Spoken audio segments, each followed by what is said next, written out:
Beautiful cross-country tracks prepared here at the event at Rebecca Farm, and the man behind those is standing with me, Ian Stark. There are a lot of jumps here this year and a lot happening for riders to tackle cross-country.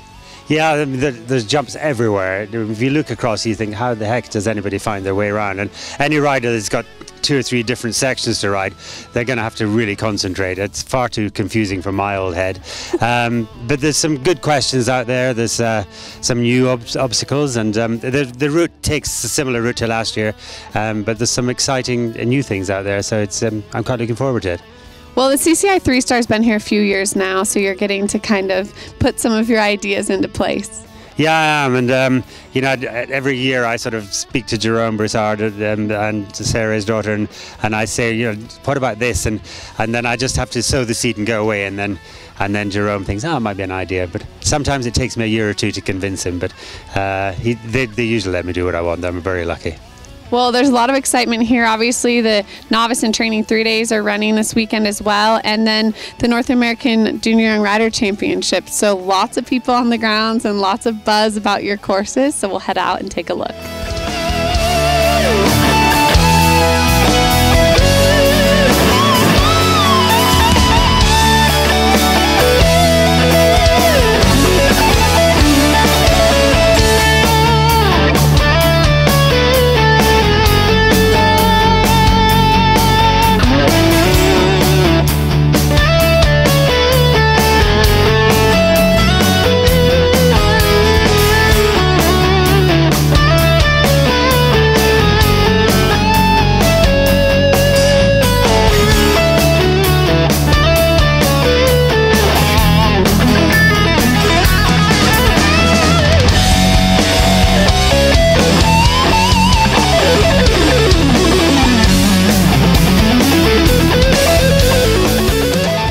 Well, what was previously one of the bigger rider frighteners on the entire course here now is a little bit different. It used to be that this fence behind us was a brush element, and now it's a bit more of a sturdy log. So Ian, kind of the changes here and what it will take to be successful.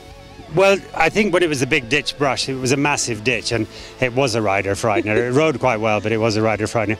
But then the horses couldn't see really what the second element was, so I just decided to do a change, and so I put this thumping great log here, and it's a big tricaner, but the horses on the approach will see the second element, so they'll come in a bit bolder. So the distance down there is quite a long 3 strides. The Dinosaur is on quite an acute angle, so there's every chance they'll run right. And I put the fronds on the top of it and in between the Dinosaurs, just to make it look as though they're in the sort of natural habitat, as it were. Not that I know what the habitat was in those days, but it looks as though they're in the undergrowth. And there's a run-out risk there, but it should be okay.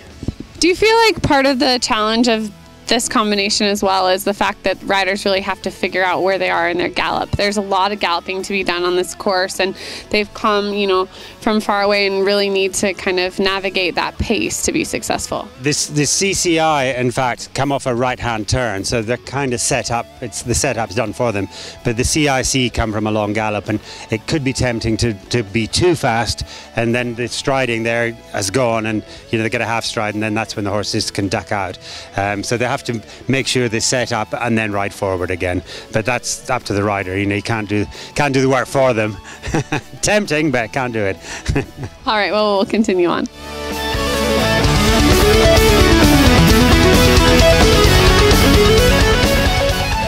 Well, as you can see behind us, the drop in here to this 3-star water is quite big. Ian and I are pretty tall, so quite a big drop in, and then they'll need to go and navigate the direction they want to go over the B. There's no alternative. Straight is the only way to get out of here. And Ian, this comes up pretty quick off the turn. Yeah, it is a tight turn, and which kind of helps set them up, but then they've got to be sure to ride forward, because it's quite a lot to look at on the approach side, and the log's angled, so the more left they go, the bigger the ditch in the approach. But it does tend to, it rides quite well, these kind of fences, but they do get right up in the air, and so it's a long way down, and so what we're standing on will eventually be underwater, but I've gently ramped the landing so the horses don't get that sort of jarring landing. It should be a bit softer, and then the riders pick up the reins and pick which way they want to go out. I kind of hope that they'll go to the right-hand side because it's up a steep ramp and always up the hill that the horses don't usually miss. But we've got a good flower line there to keep them off the fence. But it should be quite a spectacle. But as you say, there's no alternative. If they get it wrong, they're walking home. Well, we have seen actually over the years quite a bit of trouble in this combination on the outs, and we've seen that with all different jumps, so it is really interesting. And there's a big crowd on the hill come Saturday for cross country. And do you think there's a reason sometimes the horses have a bit of trouble navigating that? I don't honestly think that the horses notice particularly, but I think the riders do. You know, they think, oh, Granny and Grandpa and the whole kit and caboodle of the family are sitting on the hill watching, and I'm about to screw it up, you know. So I think they feel pressure. They put pressure on themselves, and really, if they concentrate and focus and riding properly, then it shouldn't be a problem. But I've taken on the far side of this water. I've taken the step out because it's the step out that usually causes the big issues. The ramp out is a little bit more forgiving. Well, the 1-star and 2-star division also have things to navigate here. The 1-star, actually for the young riders, has this fish in the water, and these animals in the water here tend to bring an interesting element. Yeah, well, Bert Wood is, you know, he carves them all and he does a brilliant job. So the young riders come in the drop. They've got this fish, and then they go over the grass into the next water. They've got another fish and then a corner in the way out. So a lot for these youngsters to think about, and it'll all happen pretty quickly, so they'll have to be on their game. Well, fun, and there'll be a lot of cheers here for them, for those who are able to navigate it successfully.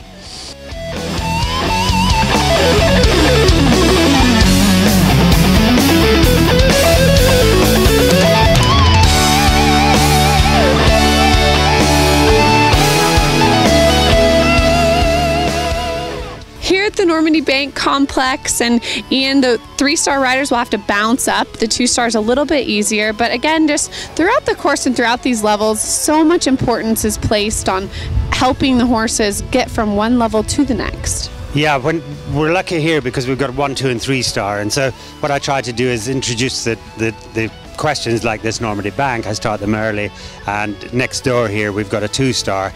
It's not quite as big a bank, and instead of a bounce on the top, I've given them a stride, so it sort of prepares them for this level as they go up. But it's still a decent jump up here, and they've got a bounce, and then the landing side we've given them a bit of a ramp away, but they've got to be in control and get to the accuracy of the corner after it. So they need to be bold, they need to be athletic, and the riders need to be in control. Well, and the CIC 3-star and CCI 3-star will both navigate this combination, but they'll do it a little bit differently for the C element. Yeah, partly because of the distance involved. The CIC is shorter, and so the CCI go off to the left, and the CIC turn back towards home, and they've got to turn to the right. And then we've got a little bit of a screening out there. We can have a look at it in a second, because of the crops, the canola. Well, this combination's on one of the far sides of the property, so there won't be a ton of spectators out here, in contrast to what riders will see at the water and throughout the rest of the course. But there is some work to be done out here in this field. Yeah, there's a lot to be done, and I tried to put some question out here to try and encourage people to walk the course, but they sit up on the top of the hill up there, and what they need to do is bring a set of binoculars, and then they'll be okay. All right, well, make sure if you're coming out here in person to Rebecca Farm that you come check out this whole course and all the elements it has to offer. So here for the CIC 3-star division, they actually have an interesting backdrop, and Ian, why you decided to place that amongst the canola? Well, when they come off the drop, the chances are the riders might be in a long rein, and some of them might even lose the reins, and they've got to be accurate to jump this. But straight in front of them, the canola looks a little bit, it's very thick, and it looks a bit like a bank, and I didn't want the horses to lock on and jump into it, so I put that screen up, so even if the riders have lost their reins, the screen will deflect the horse away, and it's just to make it a little bit safer. But you've just got to be, you know, you don't notice things like that until the fences are out, and then you've got to think, that could happen, so then you try and stop it happening. And just for the CCI, obviously, theirs almost looks a little bit more direct and a little bit of an easier turn. Yeah, you tell that to the CCI riders. It is more direct. It's actually a stride longer distance from the drop as well, but it's on a longer distance. I kind of want them to be more open, because once the horses are more open, a bigger stride, the reins are a bit longer, then you've got to rely on the horse as much as anything to lock onto the fence, because the riders haven't, their hands are up here and they haven't quite got the steering control. So it's got a different kind of question. The bend here in the shorter distance, it happens quicker, but it's probably more understandable to the horse. All right, well, this will definitely be a fun one to watch if you can get out here on Saturday.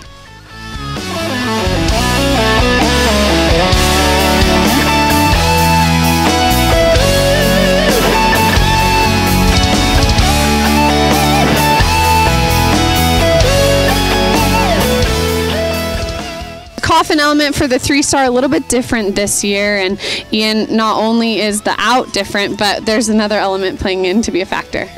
Yeah, last year there was not many jump to direct routes, so I've given them an alternative array, but I've moved the C element, so it's kind of 3 steady strides up the bank, and I've moved the C away so that it tries to encourage more people to come straight in. But this is the pivot, the watering pivot wheel mark.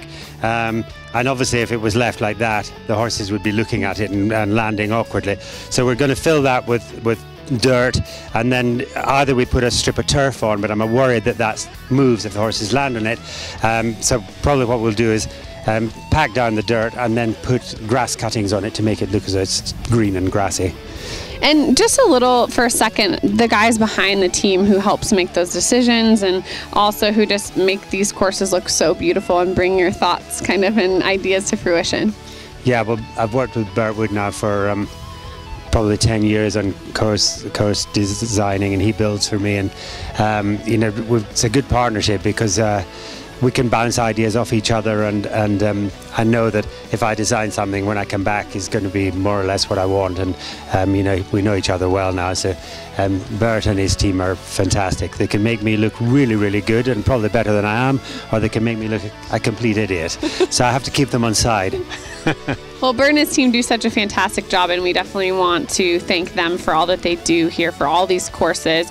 A lot of people making these things happen behind the scenes who go a little bit unnoticed, but these guys work very, very hard to prepare the footing, make all of the jumps look as beautiful as they do, and really put together some fantastic courses. So a huge thank you to them. And this combination, as it has been in the past, is definitely one that people will be watching from the top of that hill. Yeah, and it's nice and close. They can almost see the expressions on the face of the expression of fear as they're coming over this A element or approaching it. I like that. Sadistic. Good old rider frightener Ian Stark. We'll take a look at the rest.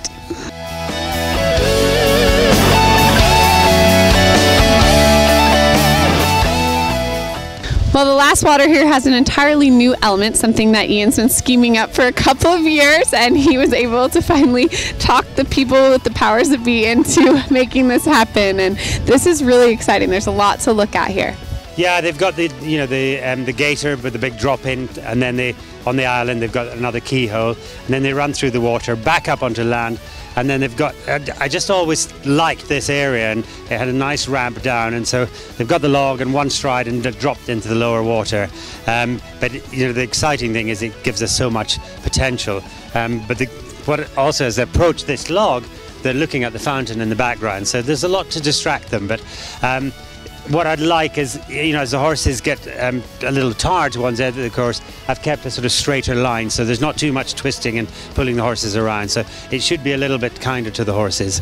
Well, there's a lot here for all the divisions, and we were talking a second ago, Ian and I, that the training 3-day really has an interesting obstacle to navigate here. You'll previously have seen their B element be on the 3-star course, so it's really fun to see some of these complexes changed around and things repurposed, and other levels getting to have the excitement. Yeah, I think the training 3-day event riders are going to probably have the brown adrenaline, because they're jumping the Ogopogo, and it was always a 3-star fence, and so they're going to think they're being put over an advanced jump. But it has been lowered appropriately, but it's still a good fence, and it's great for them to have a go at something like that. Well, so much fun here for all the levels like we're talking about, and especially that novice 3-day, training 3-day. There's a lot for them to do, and the level of care and the level of detail that the guys put into those fences is really fun. Yeah, I mean, they do a phenomenal job. And here, for example, you know, we've doubled the size of this water, we've added the extra water, and there's still masses of jumps everywhere because there's so many classes. And that's what's so brilliant about Rebecca Farms and what the Broussards put on. It caters for everyone of all levels, and everyone comes together. And, you know, somebody trying their first novice at a tiny little course, and they're competing in the same stage basically as the Olympic riders. It's fantastic. What other sport can you do that in? Such a fun thing for the sport and for all those people, and we really look forward to seeing everyone cheer each other on throughout the weekend. So we'll continue on to the end of the course.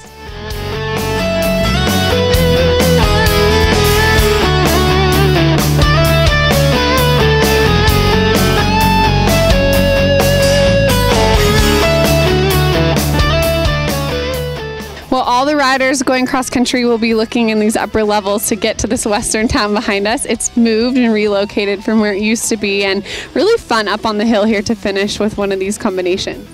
Yeah, I said to Bert I wanted to put the western town up here, and he went, "Really?"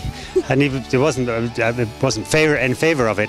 And even when it was here, everyone was saying, "Oh, it's great." And personally, I don't think so, but anyway, he's now come round and he thinks it's a good idea. But I think it was quite a lot of work getting all these buildings up here. But it's, you know, second last fence. It's a decent question, but it's a straightforward question. As long as they've got enough petrol left in the tank to gallop up the hill. It's quite a big log pile here, and then they've got to move on for the 2 strides to the Stetson. But the buildings now frame the fence, and I think it looks great. And if they negotiate this, there's only one more to go, and then they're home. Well, we've seen some riders maybe in the past underestimate how much work is left to be done terrain-wise a little bit at the end of these courses here, and then not be able to get that time done. Yeah, it has been. I think they were a bit surprised at how tired the horses got here, because you tend to think it's flat, but actually there's just gentle ups and downs, and it saps the energy, especially when it's hot weather like this.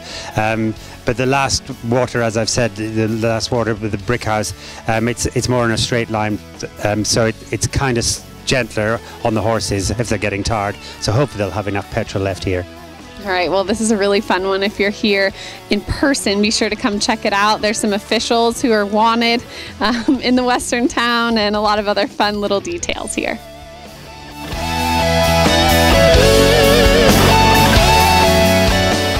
Well, Ian, here at the finish, the Halt Cancer X finish line, and what you think it's going to take for riders to be successful, just overall thoughts on the course.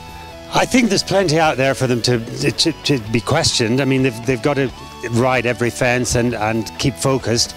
I think the biggest issue will be the heat, though. You know, if they overcook it and they go too fast at the beginning, they will run out of energy in this heat. But even without the heat, there's enough there to question the horses. It's a proper 3-star track, and you know, if they jump around something like this, they're probably ready to move on to the bigger 4 stars in the future. All right, well, there'll be a lot of things to see here for Cross Country Day, a lot of excitement and thrilling to watch as a spectator and both at home. You can follow along with the live stream at the website rebeccafarm.org, and also go there to be sure to make your contribution to help halt cancer at X. I'm Frankie Terry at Stutes. Thanks so much to Ian Stark for joining me on this course walk, and we look forward to watching these courses ride.